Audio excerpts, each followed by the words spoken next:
नमस्कार दोस्तों, विवेक news centre में आप सबका स्वागत है। दोस्तों, आज मैं अपने इस वीडियो में फंडामेंटल राइट्स, एक व्यक्ति के फंडामेंटल राइट्स या मौलिक अधिकार क्या होते हैं उसके बारे में आप लोगों को बताऊंगा।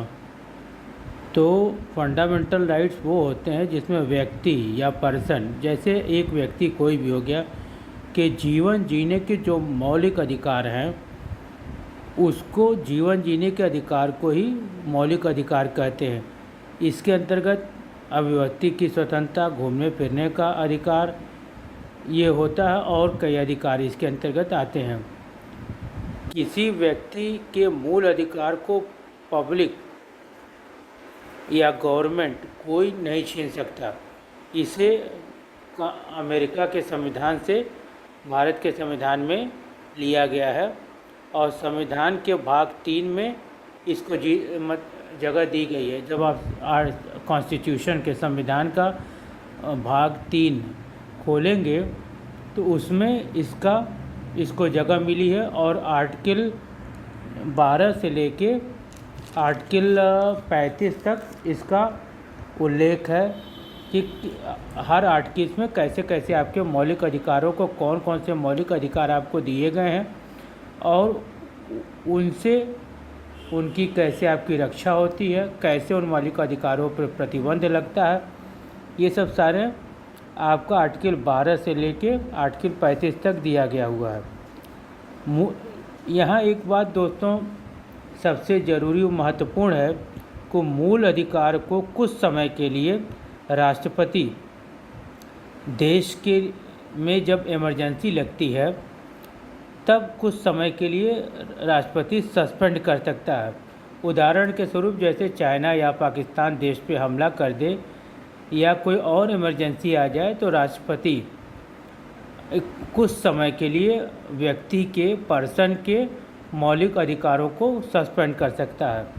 और दूसरे में कि कुछ मूल अधिकार को संसद, जैसे आपको जो मौलिक अधिकार मिले हैं या उसमें से कुछ मौलिक अधिकार को संसद हमेशा के लिए प्रतिबंधित कर सकता है। जैसे इसमें 3 तलाक का मुद्दा है जिसको आप उदाहरण से समझ सकते हैं। जो 3 तलाक था, जो महिलाओं में, जिसको 3 तलाक जो मुस्लिमों में है वो 3 प्रकार का 3 तलाक होता। उसमें जो बिद्दत वाला 3 तलाक था वो सबसे ख़राब था, जिसमें एक साथ 3 तलाक की बात होती है। उसको संसद ने प्रतिबंधित कर दिया या कहिए तो हमेशा के लिए ख़त्म कर दिया। अब मूल अधिकार की रक्षा के लिए आप अपने मौलिक अधिकार की रक्षा के लिए अगर कहाँ जा सकते हैं तो उसके लिए हाई कोर्ट और सुप्रीम कोर्ट है और आप वहाँ जा सकते हैं।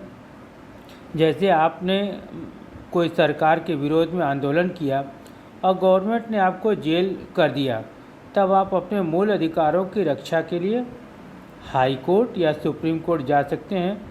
ये कोर्ट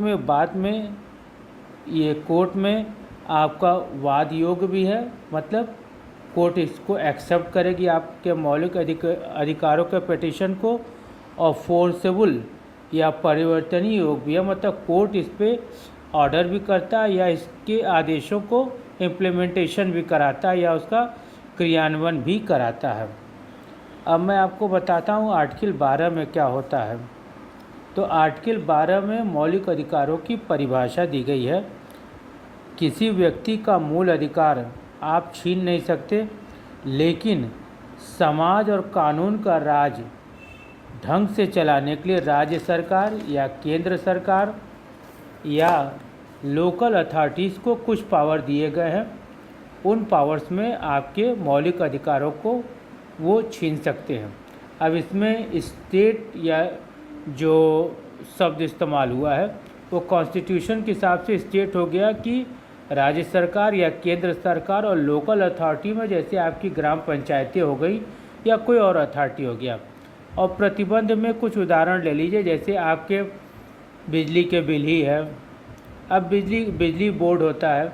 बिजली बोर्ड आप मान लीजिए कि अवैध तरीके से आपने कटिया कनेक्शन ले लिया फंसा लिया और आप बिजली चला रहे हैं, बिजली का बिल नहीं भर रहे हैं, बिजली विभाग आता, आप कहते हैं कि हमारा मौलिक अधिकार है, हमको तो भाई बिजली चाहिए ही, ये हमारे जीवन जीने का स्वतंत्रता का अधिकार है।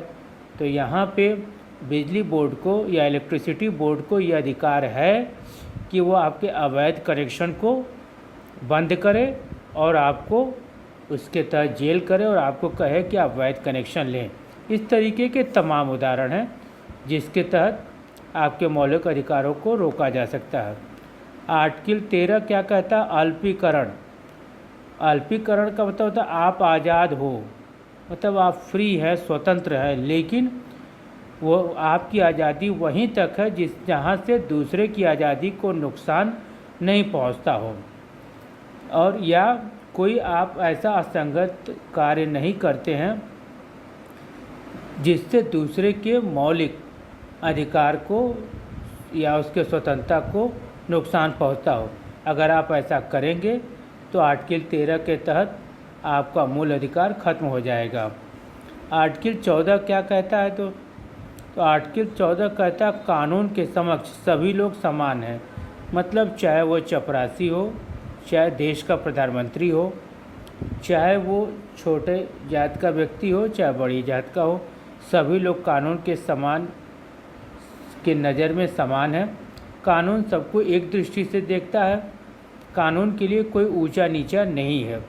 अगर प्रधानमंत्री ने भी कोई अपराध किया है तो उनके संविधान, हमारा भारतीय संविधान कहता है कि उनके पद पे रहते तक उनको कोर्ट सज़ा नहीं कर सकती, लेकिन पद से हटने के बाद उनको भी सज़ा होगी, उनका भी ट्रायल होगा।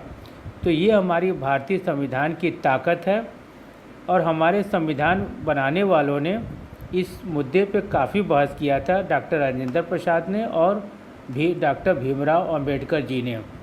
तो हमारे संविधान देखिए कि कितना अच्छा और कितना फैलाव में है, हर पॉइंट्स को, हर मुद्दे को छुआ गया है। और इसी में दूसरा भाग आता है आर्टिकल 14 में कानून का समान संरक्षण, मतलब कानून का सभी लोग एक तरीके से समान रूप से उसकी देखभाल करेंगे, रक्षा करेंगे।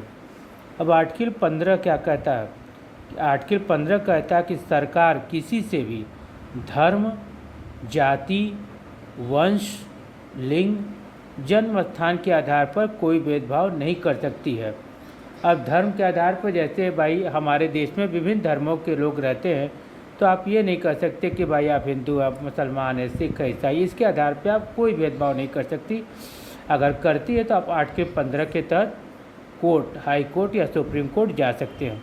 जाति, आप किसी भी जाति से बिलोंग करते हो, आपको सामान्य रूप से सारे मौलिक अधिकार मिले हुए हैं। अगर कोई जाति के आधार पर आपके मौलिक या आपके मूल जीवन जीने के अधिकारों को छीनता है तो आप कोर्ट से अपने अधिकारों को ले सकते हैं।